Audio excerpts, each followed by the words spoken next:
Now, Sports Talk with Brodes. Here's Hunter Brody.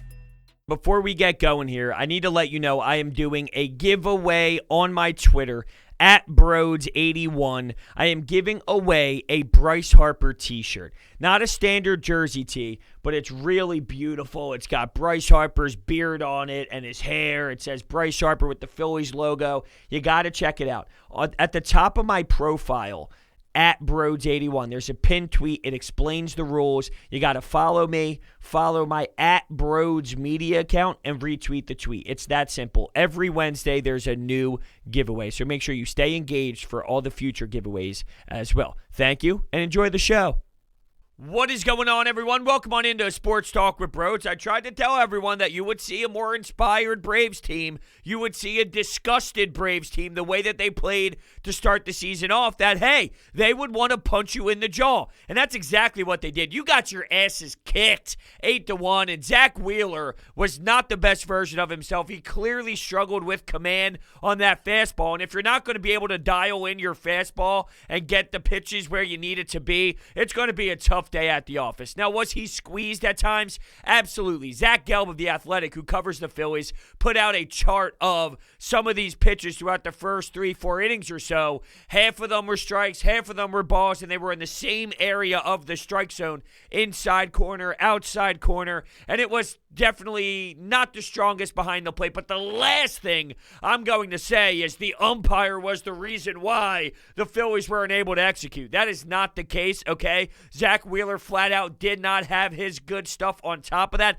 And hello, offense. Hello, defense. Where are you? I watched Ronald Acuna Jr. take this game over, not only with the flashy home run and the unbelievable celebration that I love. All right, I know people, the old school baseball fans, hate that. Shut up. Shut up. The old school baseball people piss me off more than anything in the world.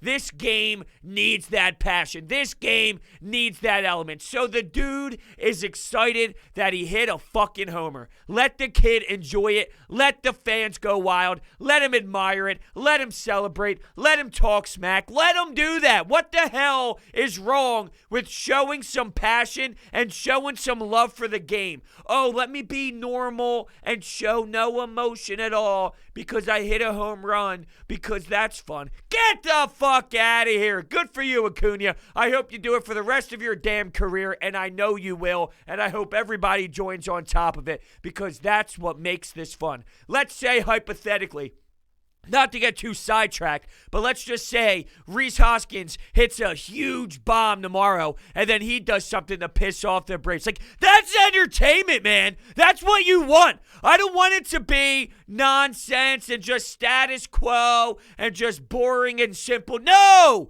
Get me two teams that hate each other. Get me two teams that piss each other off. Get me two teams that are doing things to annoy one another so there's something extra to be excited about. It only adds to the beauty of it. It only adds to the fire. All these people that love old school sports, why'd you love Michael Jordan and the 90s era? Because it was tough, because it was hard-nosed, because you got into each other's faces. Well, baseball's a little bit different. So for the circumstances of the sport, that's what this is. This is the correlation, or this is the way that you can compare it. This is the baseball comparison of getting in each other's face, like getting nose to nose with one another after a play. That's what this is. So I never understood why there was this looking down upon, showing a little bit of some personality out there on the baseball field. But anyway, getting back to the game here, though, Acuna Jr. took over the game. He had 4 hits, and that play in the outfield where Alec Bohm in a 3-1 game took it for a ride out in right field, and he went over his shoulder and grabbed it. Right there, I was like, wow,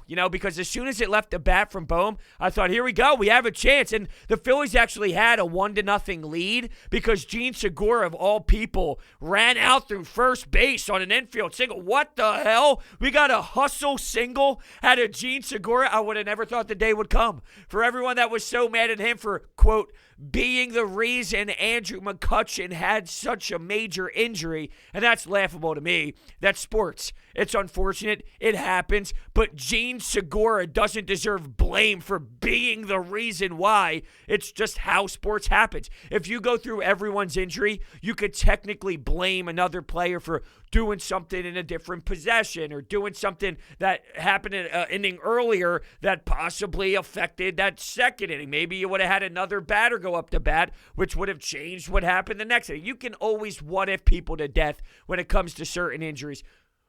Gene Segura hustled out. Zack Wheeler, of all people, moved him over. And then you were able to get Andrew McCutchen to plot one out in the outfield, which allowed the Phillies to take a lead when they didn't deserve the lead at all. They didn't deserve to be in control for any part of that game, to be honest with you. And when we get back to Zack Wheeler, he only went 4 2/3, allowed 7 hits, 4 walks. He had 3 straight walks at one point, and one of those was Ozuna, where he had him down 0-2. And Ozuna just worked and grinded the count, which forced Wheeler to put him on base for free. And when you start seeing Zack Wheeler giving it up like that and just allowing people to get on base with ease, hey, go ahead, have a free pass nonstop for consecutive batters, you know you're in some trouble. Not only that, in the third and fourth inning, he allowed leadoff hits, one of those being Morton. So you're allowing the opposing pitcher to get on. I was wondering, though, throughout the game, would you see a situation where, for example, Aaron Nola against the Mets in that last game, he worked and he really had to put a ton of effort because there were always guys on base and you were constantly having to look over your shoulder and you were fully aware of where they are on the diamond and, just people on base, all that traffic, it puts pressure pitches on you. But he did a good job at those timely pitches that I mentioned, whether it was Conforto on the outside getting a nice pitch, breaking pitch, whether it was Dominic Smith on the inside for a nasty breaking pitch as well, whether it was Villar with that high-rising fastball for Aaron Nola. It was ugly throughout, but when he needed to make the pitch, he made the pitch. I was wondering if we would see that same professionalism out of Zack Wheeler, and a weird bonker moment happened where Joe Girardi pulled a Gabe Kapler, forgot that there was already a mound visit, so when he went out to talk to Zack Wheeler to try and calm things down, he actually had to take him out and put in Kinsler. Now, it wasn't the difference in the outcome of the game. It didn't change the game. It was a tough spot for Kinsler to go in there, and it was a brain fart for sure. I don't put a lot of stock into it. I respect Joe Girardi. I think his history and his career speaks for himself.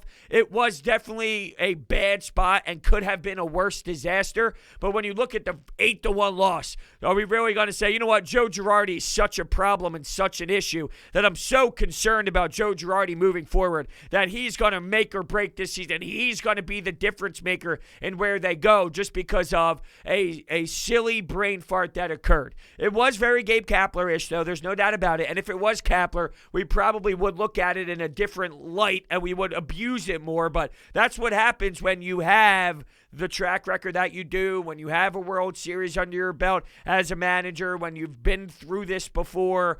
Just tough moment for Joe Girardi, and it somewhat defines where you were tonight in this game. So Kinsler came in, though, and he was able to do it. And the damage could have been worse, by the way, for the Braves early on if it wasn't for JT Realmuto, who had an electric throw down to second base to backdoor Freddie Freeman to end the inning early in the game because they were getting on, and they were getting on early, and they were getting some momentum there. And JT Realmuto with just a cannon to Gene Segura to backdoor Freddie Freeman. I was fist pumping, giving it a mean scream in that moment because I thought, damn, JT, he's going to be great defensively, but what you saw when the score was 3-1 after Acuna's home run was damaging, and that's more what you expected this defense to be. There were a few things I was concerned about heading into the season.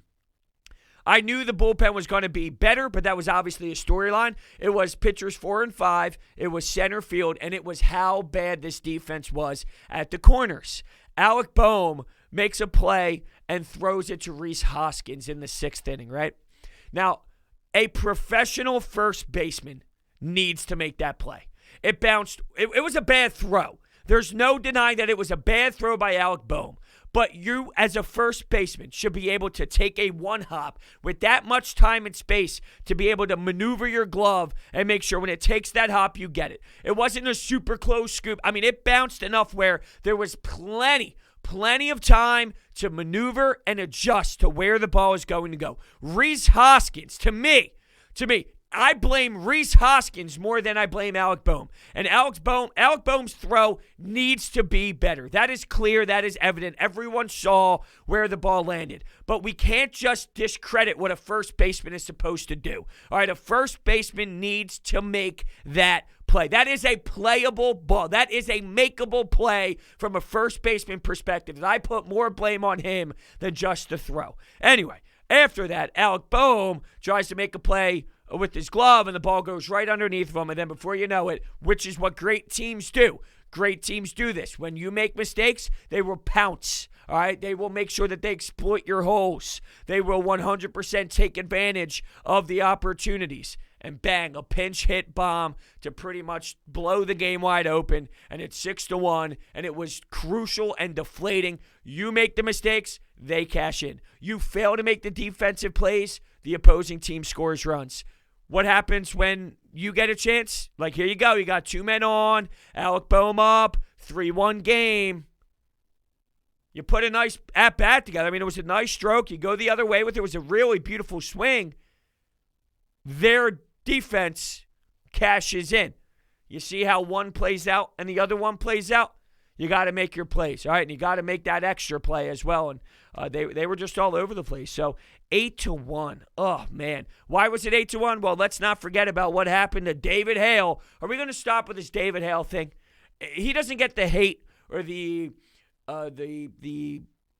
pissed off fans don't really go towards David Hale because no one really knows too much about him. It's not the same as a Vince Velasquez because Vinny V's been here for so long and we've been through the grind and we know what he's all about at this point and we've witnessed it year after year after year. We know Vinny V. But David Hale blows. And every time they throw David Hale in there, he gets abused even more. And it was clear that in a 6-1 game, 8th inning, even though Freddie Freeman had a nice one, it's more of a statement of we don't want to waste any of our pitchers and we don't have an off day until the 22nd. So it's clear that it's more of a pretty much throwing the white flag. You're raising the white flag and going, hey, we're done here. Let's just put in David Hale. But I just can't stand looking at him at all. It's the same issues as last year when you put the same guys in the game that were on last year's roster. We do see this, right? I mean, we do see the correlation here between having one of the worst historic bullpens in MLB history and then utilizing those bullpen pieces this year. And that's when whatever team you're playing is scoring a lot of runs. But as I alluded to, I kind of understand where they were coming from because, you know, you're limited in arms and you got a lot of games and you're going to be battling with these teams and you got to make sure your guys are available when you need to. You don't want to waste guys in a 6-1 game when it's deeper into it and you kind of realize, hey, we're running out of time here to make that push and to try and come back. So I do understand. Now let's look at Morton. He was great. 6 innings, 7 Ks, 4 hits, 1 earned run. And on my pregame show, leading off with Brodes, which you can find on my YouTube channel, heading into Phillies games on the week games, not so much on the weekends, but week games, you can find me there. And we talk about the game and all. And some questions were coming in asking about how I felt with Wheeler and Morton, how I thought it would all shape up. Now, I actually wrote down what I thought the stat line was going to be. And I said 7 innings for Zack Wheeler, 6 strikeouts, 2 earned runs, and 2 walked batters. So I was definitely off with Zack Wheeler as he went 4 2/3. But I did say that I felt Morton would be a better version of himself. Well, I thought you would see good play out of Zack Wheeler. I just didn't think it would have been as strong as 0 walks, 10 strikeouts, and 7 that you saw the game before. So I did believe you would see a strong Wheeler. You did not. With Morton, though, I figured you'd get a more professional version than what you witnessed in Game 1. Although it was a pitching duel back and forth in Game their first game pitching, not so much game 1 of the season. They both pitched game 2 of the season, but their first outing against one another. It was a duel until about that 5th inning, and then things fell apart a bit, and Zack Wheeler was actually the one that produced the runs and was able to get the Phillies on the board. But you just sense that Morton would come alive a bit more and have a little bit more jolt into his pitches. And as bad as Zack Wheeler was with command, you had all pitches going for Charlie Morton. He was pretty much able to execute whatever he wanted to, off-speed, fastball. Whatever pitch he was looking for, it was there. It was effective. It was beautiful, and they were pretty much confusing the Phillies. The offense for the Phillies continued to be a little bit quiet. I expect it to get better at some point. I hope it gets better. I do expect it to. I'm not ready to jump off a cliff here and say that this is what it's going to be forever.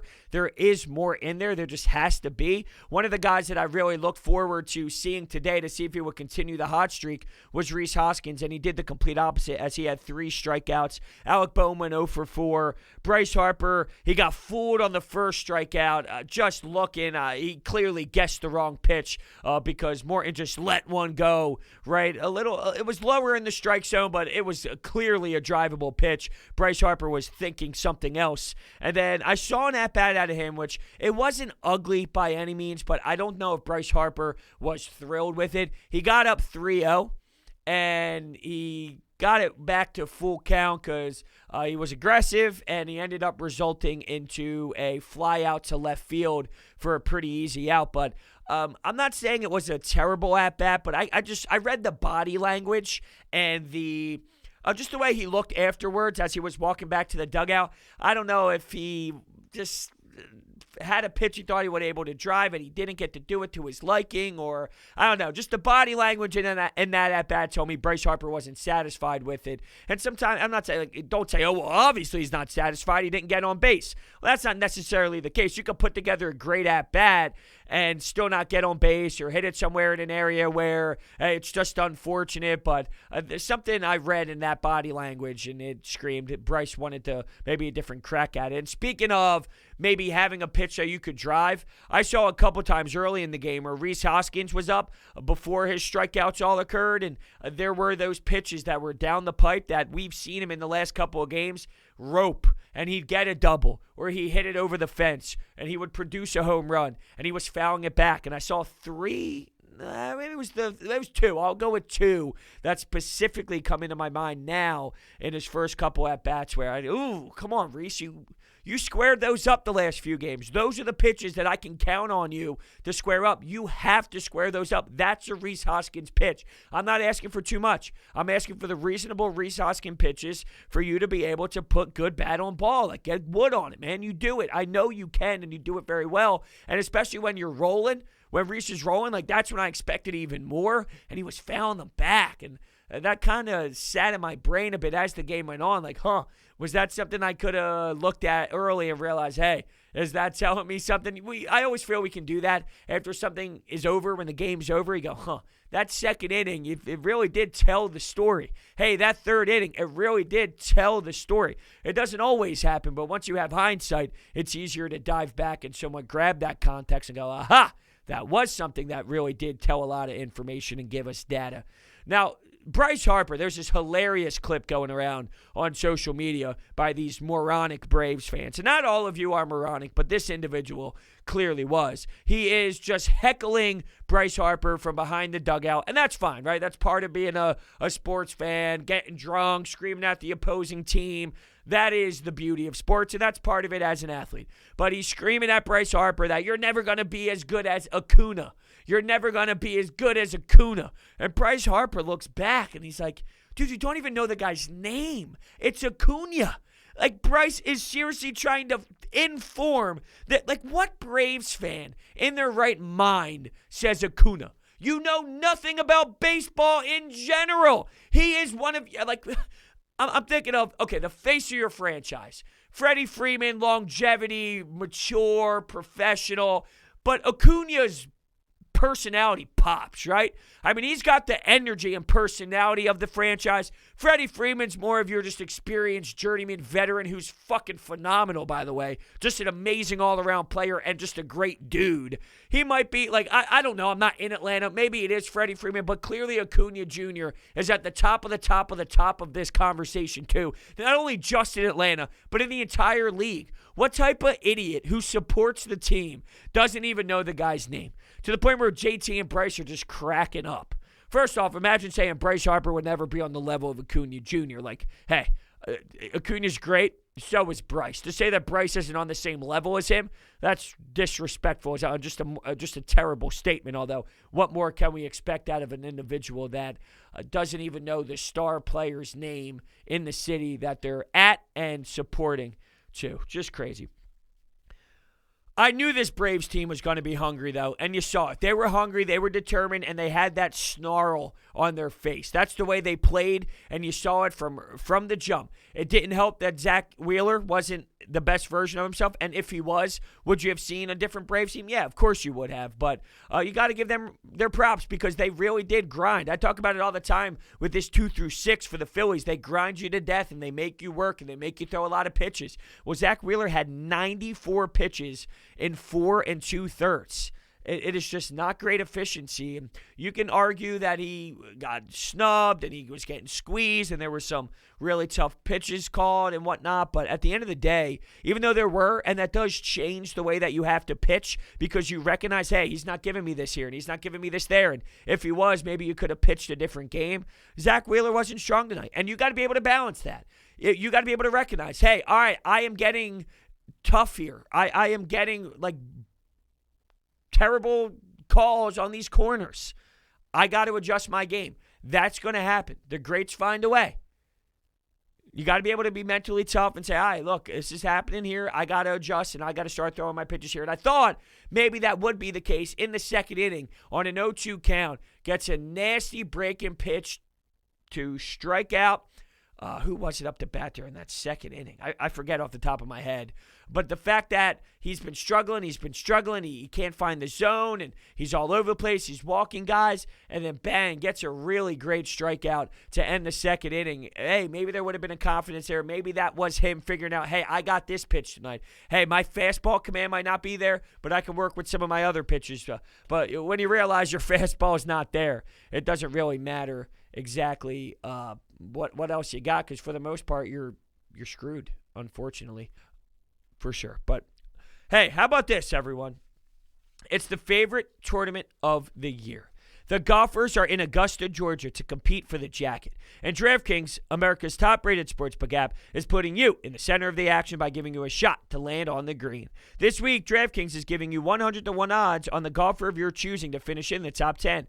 If you haven't tried DraftKings, this is the time. Turning $1 into $100 is simple. Pick any golfer from this weekend's tournament, and if they finish in the top 10, you cash $100. Download the top-rated DraftKings Sportsbook app now and use promo code Brodes when you sign up to turn $1 into $100 if the golfer of your choosing finishes in the top 10 of this weekend's tournament. That's code Brodes to turn $1 into $100 for a limited time, only at DraftKings Sportsbook. Must be 21 or older, Pennsylvania only, new customers only, restrictions apply. In partnership with Meadows Racetrack and Casino. See DraftKings.com/sportsbook for details. Gambling problem, call 1-800-GAMBLER. All right, why don't we hop on over to the Anytime Hotline? Tough one for the Phillies tonight.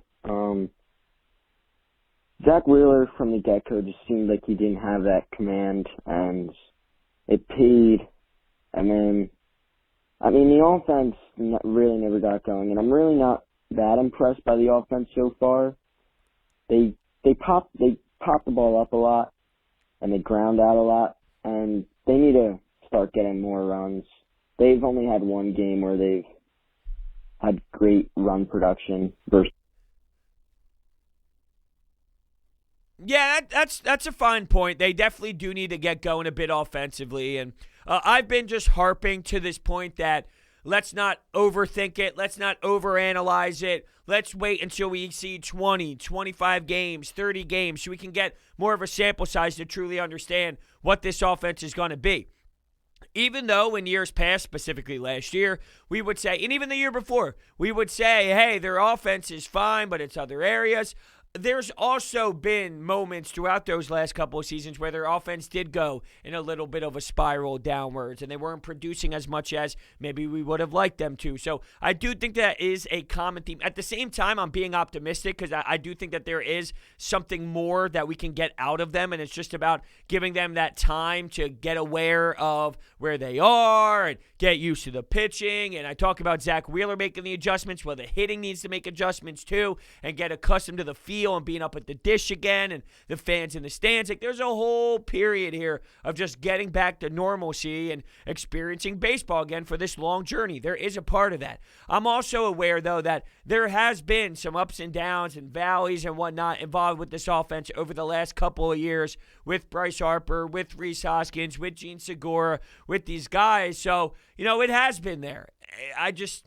I think there's more in there, right? I mean, when you analyze this team and you look at the lineup, it only makes sense to say there is more out of this team. We haven't even seen Bryce, a combination of Rhys Hoskins and Bryce Harper, of course. But we haven't even seen Bryce get to Bryce form yet. When that happens, that naturally takes over this team, and the squad rallies. He rallies the troops. He's the Energizer Bunny. When Bryce starts to really get going, dive head first into second base, do the hair flip, do the arm pump, fist pump, scream at the dugout, all that, the team goes along with that too. So I'm just waiting for Bryce to be the dog and to get himself in a hot month, a hot 2 months, to get himself in that conversation of, damn, look at the way that Bryce Harper's tearing the cover off the ball. Sort of like when you go to MLB Network and you hear the fellas, which, by the way, I realized this today. I didn't realize it today, but it just sparked into my brain because I watch MLB Network all the time, MLB Central, one of my favorite things to do in the afternoon and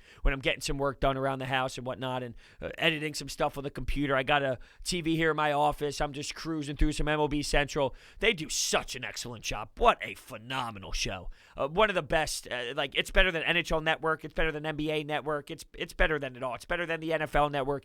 MLB Network is it's just so Where was I going with that? Oh, yeah. I want Bryce Harper to get to the point where when you go to MLB Central, he's leading off the show. They're talking about him. They're talking about the Phillies and what he's doing for that team and how he's sparking that club. And we haven't really seen Bryce be Bryce yet. So I just feel when that happens, everybody else is just going to pick up their game because that's what happens. You got the way pitchers pitch to Bryce now changes. What does that mean? Well, Rhys Hoskins in front of him gets pitched differently, and JT Realmuto gets pitched differently, which affects how Alec Bohm gets pitched to, which affects how Didi gets pitched to. It's just one big domino effect when the top guy is able to be the guy that you know that he can be and will be.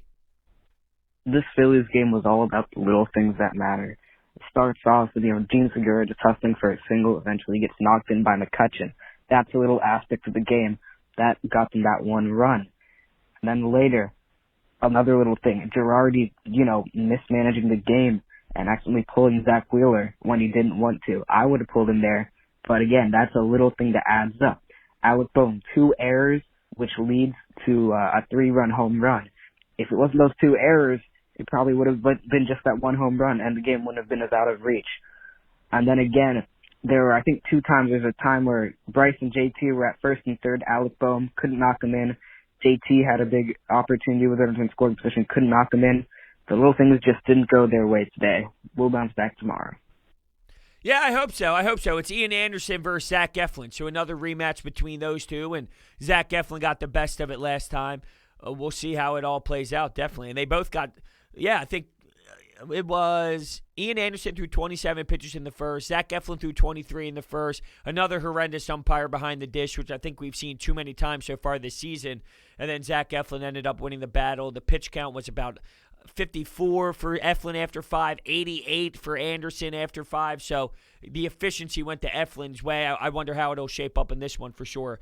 The thing with Joe Girardi, it was a mishap and it was a mistake for sure, but I mean, Zack Wheeler was clearly struggling. I mean, it was bad. If it was any other manager, if it was Gabe Kapler, we would have crucified the man. So I will keep it 100, that's for sure. I would have clearly lost my damn mind, would have been red-faced, probably would have hopped on here with the aviators and did the whole spiel because I couldn't stand looking at his face ever. And it's just my way to vent and rant that I had to witness that human being for way too many years and way too long and way too many games and way too many hours. And Oh, I'm just getting the chills, the bad chills, just thinking about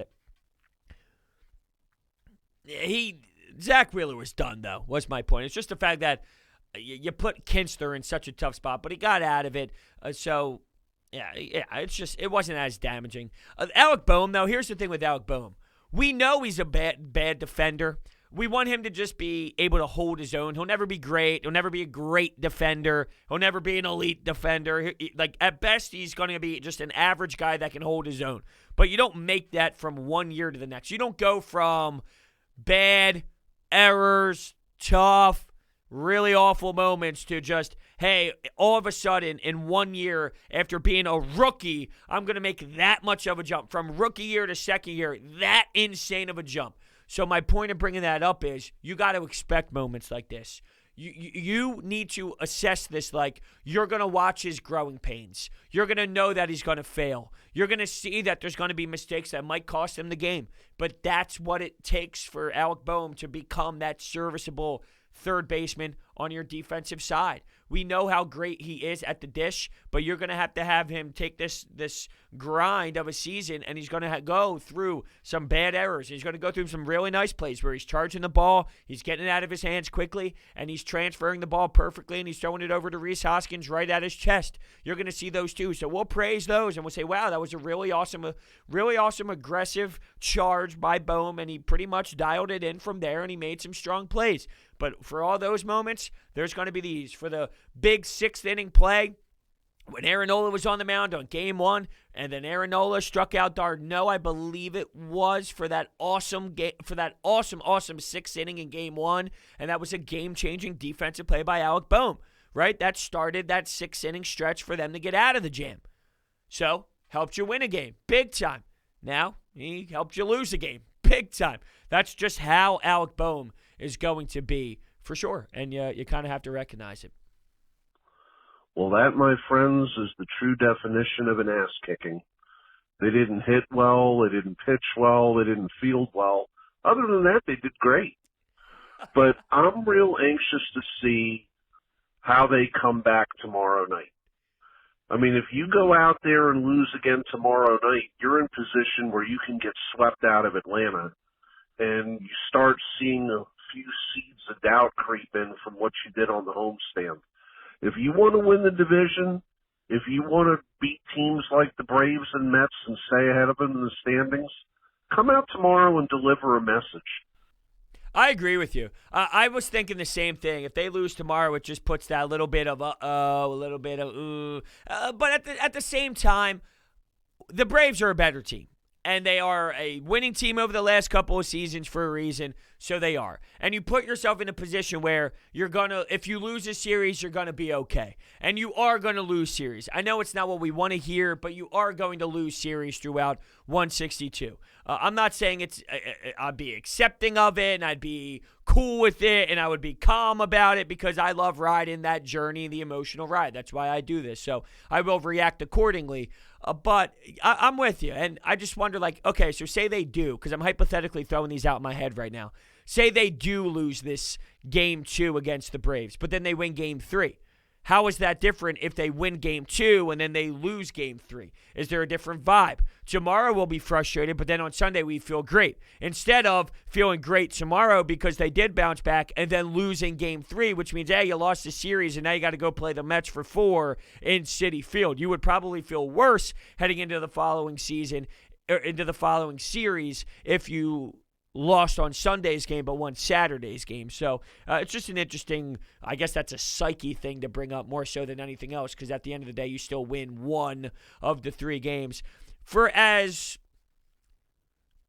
questionable, I guess questionable is not the word, but for as much as you would be questioning the team if they were to lose this series, say, okay, what does this series mean, and how can we apply that to what we've seen so far, and how do we analyze this? If they were to win this series and pull out the next 2, I mean, it takes what you're talking about now and just flips it 180 and it's like, whoa, but if they lose, you'll have doubt. Compared to, imagine if they win the next 2, it's holy hell, this team is insane, right? This team's winning every series. This team's 3 straight series. This is unreal. This is unbelievable. I guess I'm just analyzing it from a psyche standpoint from our standpoint, I'm just trying to like put my mind in those different scenarios, thinking, well, how would I react in this way? Well, how would I react in that way? Well, they're the same thing. It's just played out differently. So why would I feel differently if that was the case? I don't know. I don't know why my brain works this way, but my brain does work this way. What doesn't work? The Philadelphia Phillies tonight, and it sucks to see. Thank you all so much for listening, and I will see you next time.